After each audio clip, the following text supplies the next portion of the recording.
Hello दोस्तों, जय हिंद दोस्तों। आप सभी का इस स्टडी चैनल में बहुत बहुत स्वागत है। जैसा कि हम लोग इस वीडियो में किरण पब्लिकेशन का बीपीएससी प्राथमिक शिक्षक के लिए हम लोग समान अध्ययन का प्रैक्टिस सेट देख रहे हैं, जो कि 5 ऑप्शन वाला है और सभी फ्रेश सेट हैं और इसमें कोई भी लिपापोती नहीं है। तो हम लोग इस वीडियो में जो दोस्तों इस बुक में जो विशेष दिया गया है कक्षा 1 से 5 के लिए NCERT द्वारा निर्धारित पाठ्यानुक्रम अनुसार विज्ञान एवं पर्यावरण विषय पर महत्वपूर्ण प्रश्नों का संकलन दिया गया।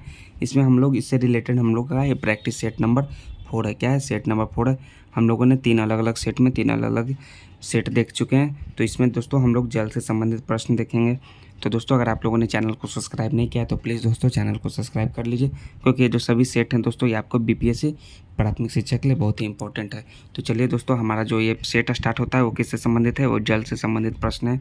तो इससे संबंधित पूरे 1 से लेकर पूरे 50 प्रश्नों तक होंगे, जो कि जल से संबंधित होंगे और वो NCERT या SCERT पैटर्न पर आधारित हैं, जो कि हमारे पाठ्य पुस्तक जो कक्षा 3 से लेकर 8 तक के विज्ञान के पुस्तकों से लिए गए हैं। तो चलिए दोस्तों, हमारा ये पहला प्रश्न क्या है जल से संबंधित। फर्स्ट प्रश्न, निम्नलिखित में से किस नदी घाटी में भारत की प्राचीन सभ्यता पनपी है? तो इसका जो राइट आंसर है दोस्तों कौन सी नदी घाटी में, तो वो है सिंधु नदी घाटी। ठीक है, सिंधु नदी घाटी। तो देखिए दोस्तों 1 2 3 4 5 ऑप्शन है। तो 5 ऑप्शन वाले सभी फ्रेश सेट हैं, कोई भी लिपापोती नहीं दोस्तों, सभी ऑल फ्रेश सेट हैं। तो चलिए इसका राइट आंसर क्या था? सिंधु नदी घाटी, यानी कि ऑप्शन नंबर 3 इसका राइट आंसर है, सिंधु घाटी। नेक्स्ट है हमारा पेड़ पौधे में लगभग कितना प्रतिशत जो है जलांश होता है? क्या है? जलांश होता है, कितना परसेंट? तो इसका जो राइट आंसर है वो है कितना? 50 से लेकर 65% तक जलांश होता है, यानी जल का अंश होता है। यानी ऑप्शन नंबर है इसका राइट आंसर है, जल का अंश 50 से 65% होता है। पंच तत्वों में जल के अलावे शेष तत्व हैं। तो पंच तत्व 5 जो होते हैं, 5 वो तत्व हैं। तो जल के अलावे कौन से 5 और तत्व हैं? 4 और कौन से तत्व हैं? तो है पृथ्वी, अग्नि, वायु और अंतरिक्ष। ये आपके शेष 4 तत्व 5 तत्व में है। जल, पृथ्वी, अग्नि, वायु और अंतरिक्ष जो होते हैं उसमें से जल के अलावा 4 ये शेष 5 तत्व हैं। तो ऑप्शन नंबर 1 इसका राइट आंसर है। नेक्स्ट है जल बादल से जो जल बूंद बनने की प्रक्रिया में निर्णायक है। तो क्या निर्णायक है दोस्तों? तो इसका जो है संघनन निर्णायक है, यानी ऑप्शन नंबर 1 इसका राइट आंसर है, संघनन। नेक्स्ट है हाथी का प्रिय भोजन निम्नलिखित में से किसका में से क्या है? तो हाथी का जो प्रिय जो भोजन है वो केले का थंब है, बड़े बड़े पत्तियां खाना पेड़ के। तो उपयुक्त में से एक से अधिक है दोस्तों, केला के थंब खाते हैं, बड़े बड़े पत्तियां खाते हैं। ऑप्शन नंबर 4 इसका राइट आंसर है। इंद्रधनुष में इंद्र हैं। इंद्रधनुष में इंद्र क्या है दोस्तों? इसमें जो राइट आंसर है वो है वर्षा देवता। क्या है? वर्षा देवता है, यानी कि ऑप्शन नंबर 3 इसका राइट आंसर होगा। नेक्स्ट है निम्नलिखित में से कौन से राज्य का नाम जो है बादल से संबंध है? तो बादल से संबंध कौन से राज्य का नाम है? वो है मेघालय। किसका? मेघालय का नाम है बादल से संबंध है। मेघ जो होता है, मेघों बादलों का घर, मेघ जोराले, मेघालय। नेक्स्ट है हमारा निम्नलिखित में से किसका अर्थ सिंचाई है? तो किसका अर्थ है? वो है खेत को पानी देना, इसका अर्थ सिंचाई होगा दोस्तों। तो ऑप्शन नंबर 2 इसका राइट आंसर है। नेक्स्ट है हमारा सिंचाई के आधुनिक साधनों में जो उत्तर भारत में प्रमुख है। तो कौन सा उत्तर भारत में प्रमुख है आधुनिक साधन में? वो है नहर। क्या है? नहर। सो ऑप्शन नंबर 3 इसका राइट आंसर होगा दोस्तों, नहर। नेक्स्ट है हमारा ड्रिप स्प्रिंकलर का संबंध है। क्या है? Drip sprinkler. तो इसका संबंध किससे है? इसका संबंध है सिंचाई से। सो ऑप्शन नंबर 2 इसका राइट आंसर होगा दोस्तों, सिंचाई। नेक्स्ट है हमारा कश्मीर एवं हिमाचल प्रदेश जैसे हिमालयी क्षेत्रों में परंपरागत सिंचाई के साधन है। तो इसका जो सिंचाई के साधन है वो क्या है? कुंड। तो ऑप्शन नंबर 3 इसका राइट आंसर है, कुंड। नेक्स्ट है हमारा आज़ाद भारत की प्रथम बहुउद्देशीय परियोजना है। तो प्रथम बहुउद्देशीय परियोजना कौन सा है आज़ाद भारत का? इसका जो राइट आंसर है वो है दामोदर घाटी परियोजना। सो ऑप्शन नंबर 3 इसका राइट आंसर है, दामोदर घाटी बहुउद्देशीय परियोजना। ऑप्शन नंबर 3 इसका राइट आंसर होगा दोस्तों। नेक्स्ट है हमारा महान इंजीनियर योजनाकार जो है मोक्षगुंडम विश्वेश्वरैया निम्नलिखित में से किस परियोजना के साकारकर्ता थे? तो किस परियोजना के? वही कृष्णराज सागर डैम के साकारकर्ता थे। सो ऑप्शन नंबर 1 इसका राइट आंसर होगा। यह है 650 साल पुराना घड़सीसर सर यानी कि तालाब। इसे जैसलमेर के राजा घड़सी ने लोगों के साथ मिलकर बनवाया था। तो कैवीं सदी में बनवाया था दोस्तों? ये बनवाया था 7वीं सदी में। सो ऑप्शन नंबर 2 इसका राइट आंसर है, 7वीं सदी। अलबरूनी जो है किस क्षेत्र से भारत आया था? अलबरूनी होगा, क्या होगा? अलबेरूनी नहीं, अलबरूनी जो है किस क्षेत्र से बाहर आया तो भारत आया था? इसका नाम है उज्बेकिस्तान से आया था भारत, अलबरूनी, यानी ऑप्शन नंबर 1 इसका राइट आंसर है। नेक्स्ट है अलबरूनी के अनुसार भारत के लोग जो हैं किस सिंचाई साधन के निर्माण में माहिर थे, यानी कि माहिर थे? तो माहिर किसमें थे ये दोस्तों? इसका जो राइट आंसर है वो तालाब के सिंचाई साधन के निर्माण में माहिर थे। सो ऑप्शन नंबर 2 इसका राइट आंसर होगा हमारा, तालाब। वर्षा जल संग्रहण के राजस्थान में निर्मित वास्तुकला का उत्कृष्ट उदाहरण है। तो कौन सा उदाहरण है? वो है बावड़ी। कौन सा? बावड़ी। सो ऑप्शन नंबर 3 इसका राइट आंसर है बावड़ी। नेक्स्ट है उत्तरी भारत में कुआं पूजन। क्या है? कुआं पूजन नामक समारोह किस संस्कार का अभिन्न अंग है? तो किस संस्कार का अभिन्न अंग है? वो है जन्मोत्सव विवाहोत्सव। किसका? जन्मोत्सव विवाहोत्सव, यानी कि ऑप्शन नंबर 1 इसका राइट आंसर होगा दोस्तों। नेक्स्ट है वर्तमान दौर में असंख्य कुएं सूखते जा रहे हैं, इसका कारण क्या है दोस्तों? तो इसका कारण है कि बहुत कारण है दोस्तों। बोरिंग प्रचलित है, अब जो है तालाब विलुप्त हो गए हैं, इस कारण उपयुक्त में से एक से अधिक कारण है कि असंख्य कुएं जो है सूखते जा रहे हैं। बोरिंग बहुत महत्वपूर्ण कारण है। सो ऑप्शन नंबर 4 इसका राइट आंसर होगा दोस्तों।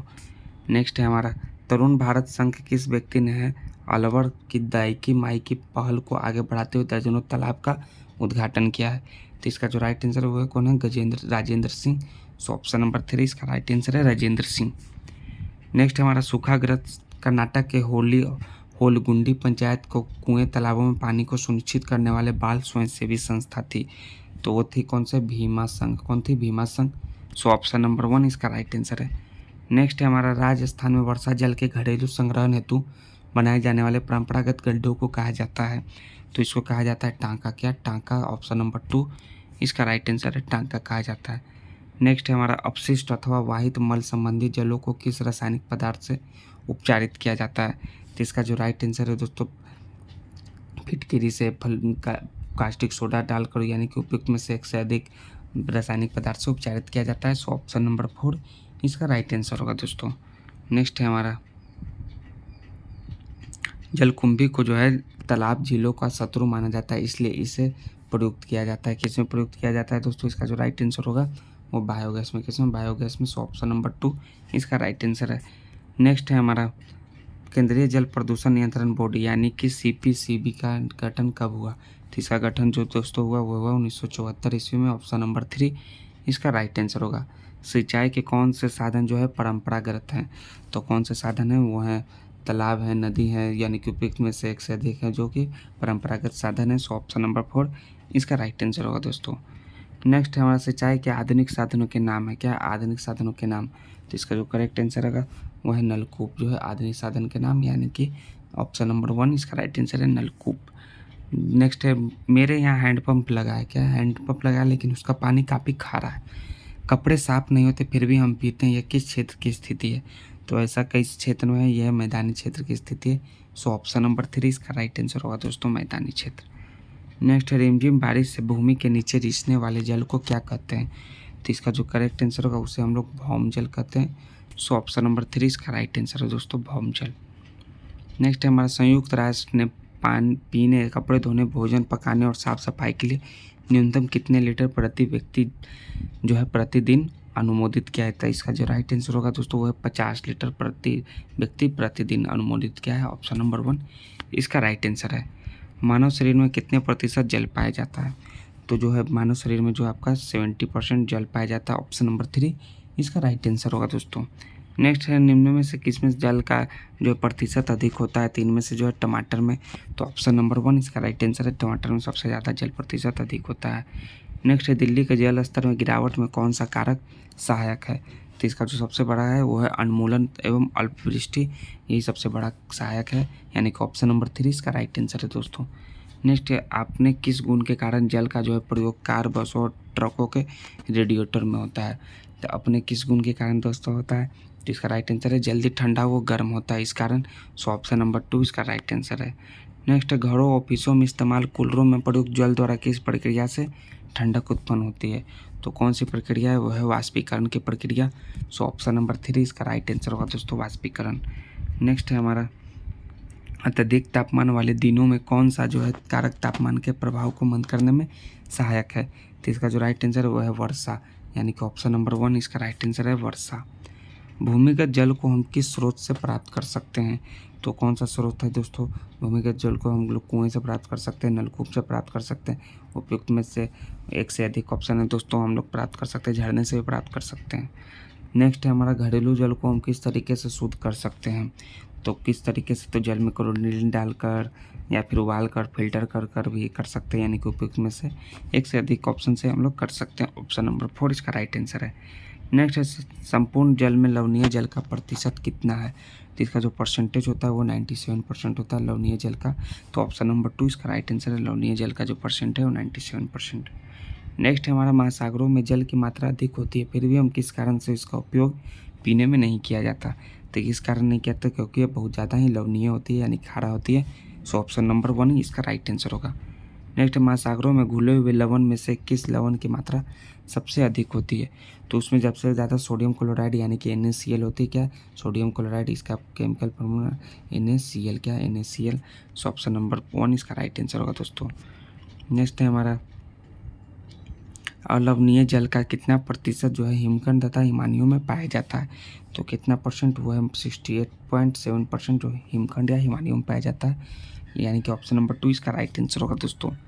नेक्स्ट हमारा नदियों दल एवं झीलों में पाए जाने वाले सतही जल में कितना प्रतिशत जल अधिक है, तो किसका जल प्रतिशत सबसे अधिक है दोस्तों, इसका राइट आंसर झील में, किसमें झील में जो है जल प्रतिशत अधिक है, यानी कि ऑप्शन नंबर 3 इसका राइट आंसर है। पृथ्वी पर जो उपस्थित कुल जल का कितना प्रतिशत अलवणीय जल है, तो कितना परसेंट है वो है 3%, यानी कि ऑप्शन नंबर 2 इसका राइट आंसर है 3%। गतिशील बर्फ की नदी क्या कहलाती है, तो गतिशील बर्फ की नदी जो कहलाती है वो कहलाती है हिमानी। ऑप्शन नंबर 3 इसका राइट आंसर है हिमानी। नेक्स्ट जल प्रदूषण से अभिप्राय है कि, तो इसका क्या अभिप्राय है दोस्तों जल प्रदूषण से, तो जलाशयों में अनैच्छिक पदार्थों का मिलना ये है दोस्तों, इच्छित पदार्थों का जलाशयों से हटना ये है दोस्तों, यानी कि ऑप्शन नंबर 4 इसका राइट आंसर है। नेक्स्ट है पौधे के जल का वाष्प में बदलना क्या कहलाता है, पौधे के जल का वाष्प में बदलना इनमें से क्या कहलाता है दोस्तों, वो है वाष्पोत्सर्जन कहलाता है, यानी कि ऑप्शन नंबर 1 इसका राइट आंसर होगा।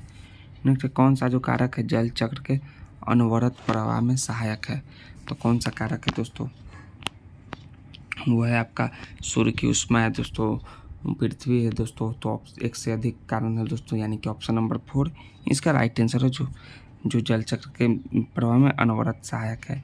नेक्स्ट जल प्रदूषण के लिए कौन सा जो कारक है उत्तरदायी नहीं है, तो इसका जो राइट आंसर जल संयंत्रों द्वारा जल का परिष्करण करना जो है यह जल प्रदूषण के लिए उत्तरदायी नहीं है, यानी कि ऑप्शन नंबर 3 इसका राइट आंसर है। हमारा नेक्स्ट प्रश्न है 50वां प्रश्न है दोस्तों, अल्पवृष्टि के संदर्भ में कौन सा विकल्प असत्य है, तो अल्पवृष्टि के संदर्भ में कौन सा विकल्प जो असत्य है वो है बाढ़ का आना, क्या है बाढ़ का आना, तो यह जो कथन है जो असत्य है। तो दोस्तों हम लोगों ने इसमें पूरे कितने 1 से लेकर 50 प्रश्नों तक तो के जो कि कितने जल से संबंधित हैं। तो दोस्तों अगर आपको ये सेट अच्छा लगा हो तो प्लीज़ दोस्तों चैनल को सब्सक्राइब कीजिए। हम लोग नेक्स्ट वीडियो में नेक्स्ट टॉपिक के साथ मिलेंगे, तब तक के लिए जय हिंद दोस्तों, थैंक्स दोस्तों।